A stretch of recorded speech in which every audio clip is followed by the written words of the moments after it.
Well, we are here in a special place in Edinburgh. Maria, where are we exactly? We're on Calton Hill. And what's the background here? Just the city. The great city of Edinburgh, also known as the Athens of the North. The Athens of the North. Well, that was Maria Sledmere, whose poem we're going to be talking about here, and in a minute I'm going to ask Maria to read it. Christie Williamson is here. Christie, hello. Came over from Glasgow. And of course, Laynie Browne is here. And Irene Torra Mohedano, I always get it wrong, from Spain. Hi, Irene. Leanne Browne is here. Hi. Hi. How are you doing this morning? Great. You're ready. Got the sunglasses on, Like so we don't see how late you were up last night. That's right. Glam. And Sophia DuRose and Tessa Berring is here too. So, Maria, will you read this poem for us and we'll talk about it? Sure. Okay. The way to keep going in Arcadia, after Bernadette Mayer. Stronger than the NASA retrospective, you could fit this heart in a starship, cut the quantum mustard, be very afraid of the name of the lakes on Mars, super salty, like God took a hangover and dissolved it subglacial into nature cure, the northern lowlands. Who ever heard of utopia? The plaque says, dark volcanic rock, or equivalent Luna Maria, spirit rover. Mars is full of sass in its equatorial region, the dark slope streaks of what sent you upwards from loneliest feldspar, crying tiny particles of no feeling. This place is gullied by dry ice, lubricated by dreams of human exhaling the dance of once skin, formerly rock, FKA meteor. Hydrogen rich, so we can make beer all day, like in Australia with liquid solar. But you can't carbonate with hydrogen, you need CO2 and the double moons of Phobos and Deimos, meaning fear and panic. I'll have the craft ale of the latter to arrive with gravitas and a dress of crystallized lava. It runs and folds the drapery of my water or excess ice, which is the blue, less dusty variety. If we know Mars, as I do in my heart to have come from it, wrenched alien at birth in cadmium plasma, I'm sorry to know you could not be the first one to set dumb foot in the dust as climate changes. Andromeda garnished by rainbow olivine. I am always aged 15 in this line.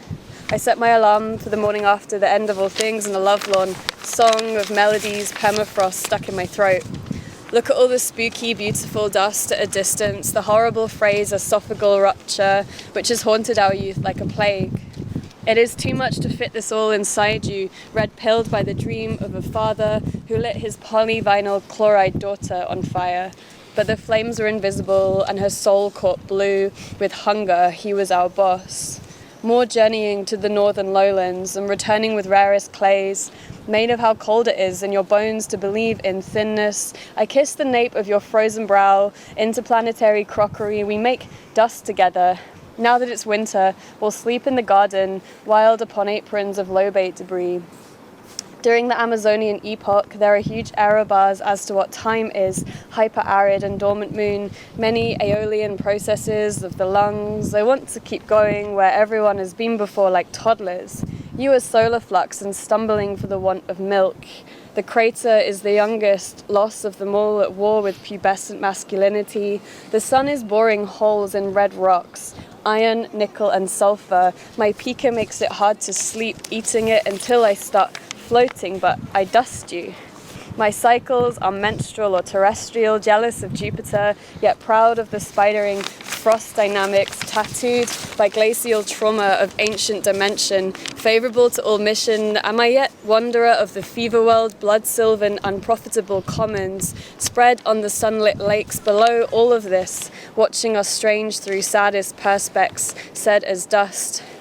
If spherical words surround us, the special melancholia of all life here, rising all the time with our hearts within clear membranes, traces what's always been Mars. If I sip the solar ale of you, not to speak, not to sing, keep warm, this isn't the journey.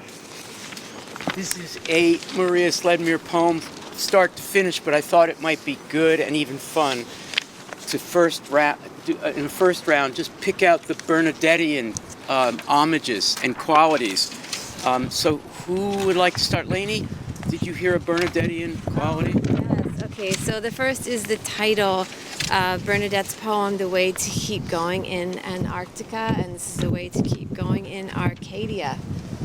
And there's a lot more. I mean, one of the So things... it's actually almost a quote. But Right. what's Bernadettean about the way to keep going? I mean, Bernadette was so fabulous at guiding us and instructing us, Yeah. sometimes tongue-in-cheek.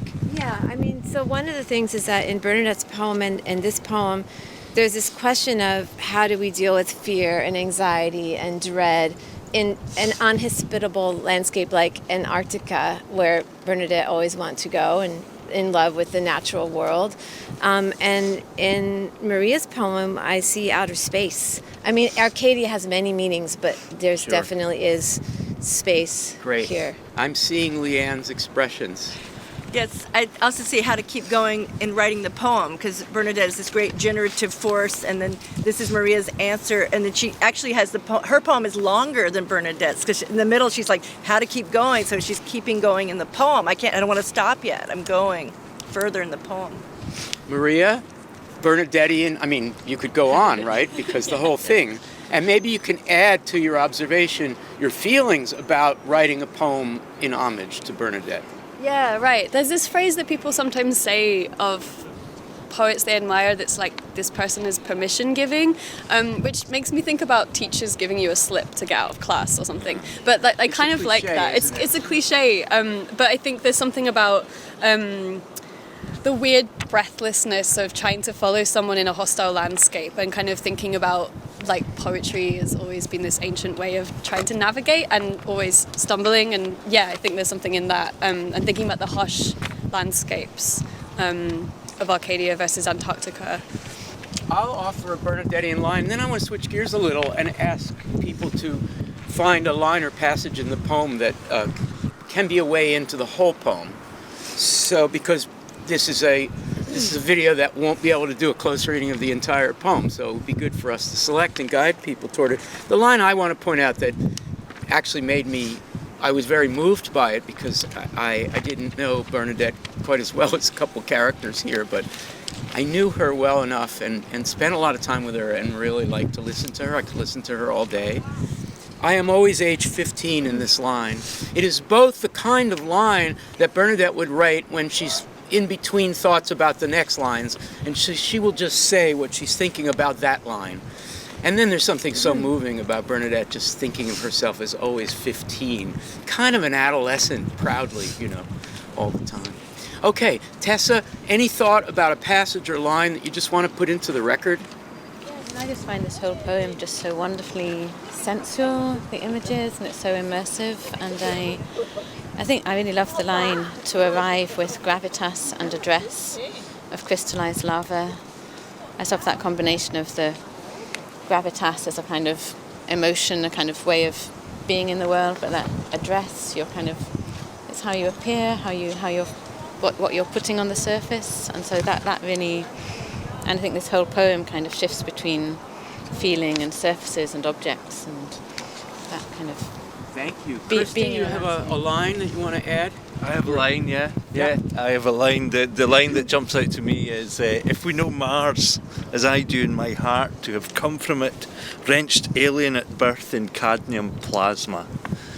Which is, it's just so evocative, and it just takes you away from. I've read it a couple of times, most recently on the train this morning over here, and it just takes you. I was not on the train. I was wrenched by the power of the imagination. Can and you read it again?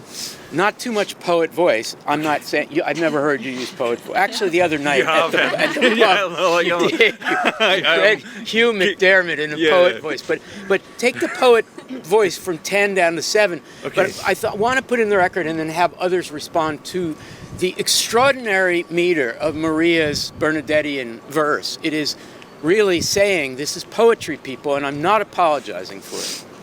Do you mind? 10 down to 7. Okay, do whatever you want. If we know Mars as I do in my heart, to have come from it, wrenched alien at birth in cadmium plasma. Sorry. I like that. It's good for you. Yeah, that's good. That's good. Sophia, say anything about Christie's fabulous reading of Maria's poem. What did you hear in that? What did I hear? Well, I feel like what I read in Bernadette's The Way to Keep Going in Antarctica is like this. It's like a survival strategy, and I see the same kind of thing in this poem. But there's also this construction of feeling foreign. But it toes this beautiful balance, because I love this line, "We make dust together." So there's this construction of feeling foreign and from elsewhere, but then there's wrapping other people and the reader into it as well. So it's still a survival strategy, if you're displaced, but it's also an invitation. Lovely. Irene, do you want to add something? Anything at all?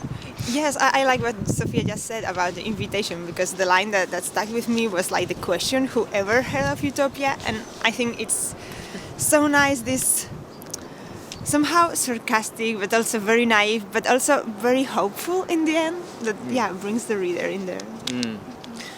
Leanne, I want to invite you just to muse a little bit on the Maria-Bernadette poetic connection, and because we know that Bernadette was so effective in creating not just poetry communities she was committed to, but just connections to poets. Influence is the wrong word, just a kind of geniality and a sociality and an invitation, I guess, permission. I know that you have been deeply affected by Bernadette.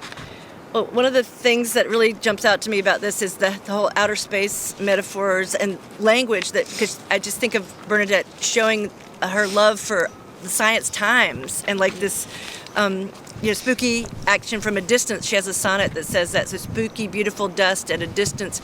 And it's so personal, but it also is made of language from the world. It's like in the Arcadia and the Antarctica play that she does, because Arcadia is like Scotland, and you're making it local for your community, but it's very personal, but it uses texts from the cosmos, and locally together to go forward, to keep going on the journey together. Maria, I want to give you a chance to say a few things about your poem, about what you were doing, this homage, and then I'm going to invite everybody to offer a final thought on any aspect of the conversation that we've had. Maria, the floor is yours. Well, it's probably useful to say that it's the last poem in a forthcoming collection called Cinders, which is kind of my book about fire and burning, but also folk tales. So it's somewhere between Derrida's book Cinders and Cinderella as the kind of myth of house making and unmaking, and thinking about that in a kind of ecological context. So I guess what I really like about Bernadette is kind of what Leanne is saying, is this thing of taking forms like lyric and sonnets and then playing them through the language of the world and the language of science. And I'm kind of interested in how there's an alchemical thing at play there. So it's like lyric corroding through all these particulate matters, and that being an emotional thing as well. So I'm interested in how poetry can kind of metabolize the stuff of the world, but that being a feeling stuff. And also it's useful to know that Arcadia is a place on Mars that is actually less dusty than most other places. And yeah, it's kind of a place with lots of ice as well. So it's a kind of weird, to end a book about cinders and fire with an icy region.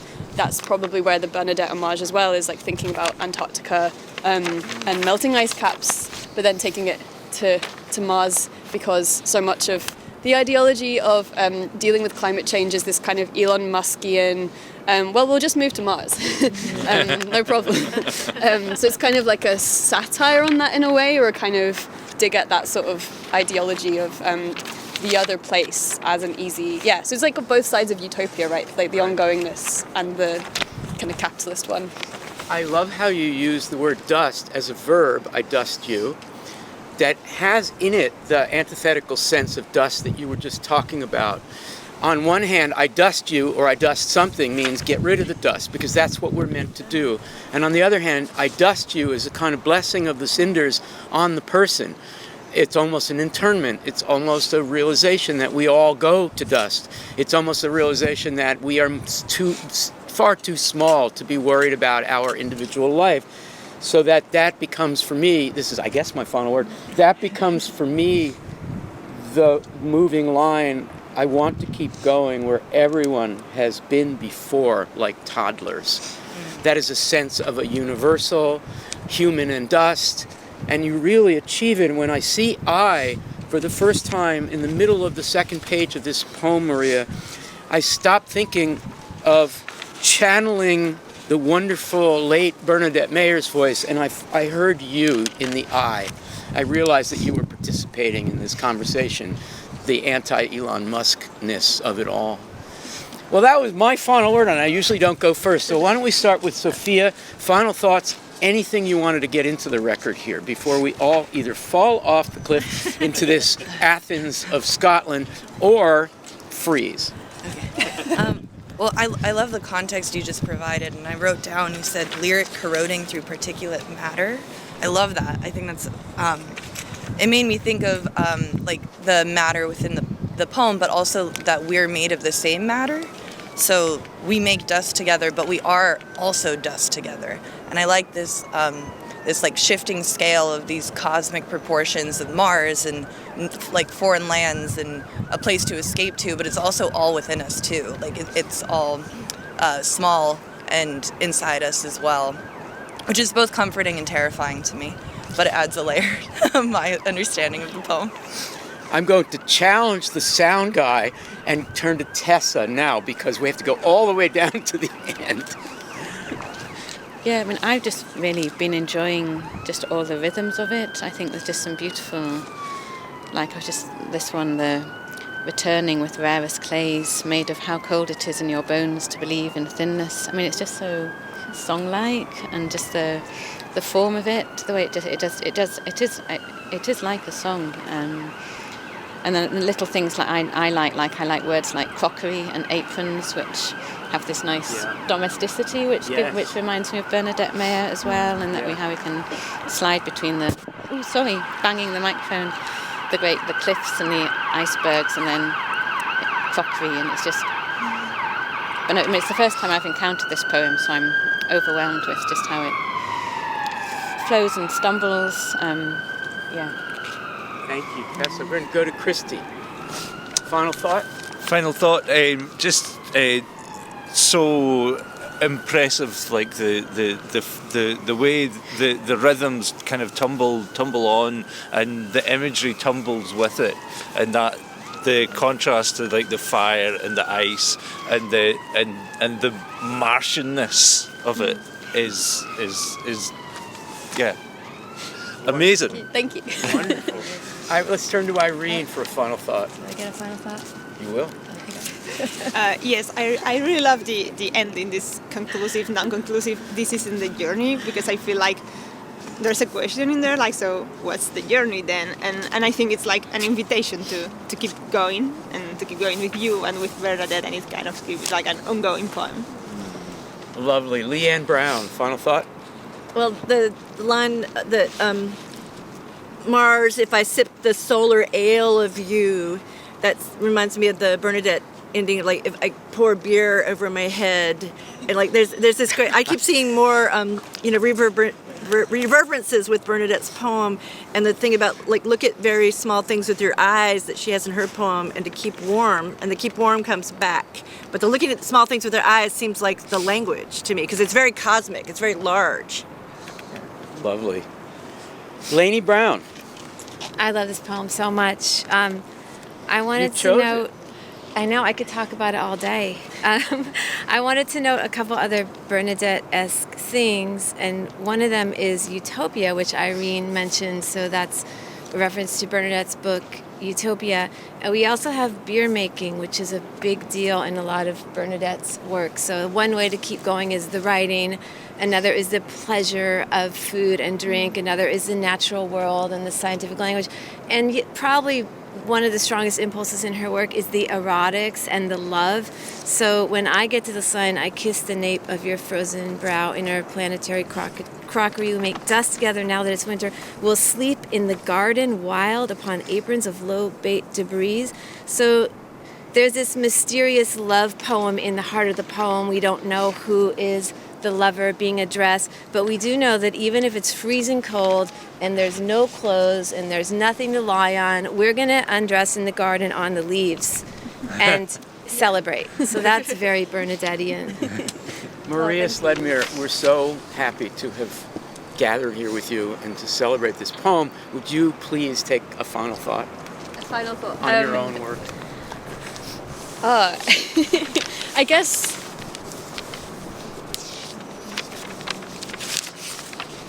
yeah, okay, I'm just going to give you like a little factoid, if I can be permitted. So like liquid solar is actually a kind of paint that you can generate solar energy with, but it's also, they're trialing it to put in cars so that you can literally drive on sunshine.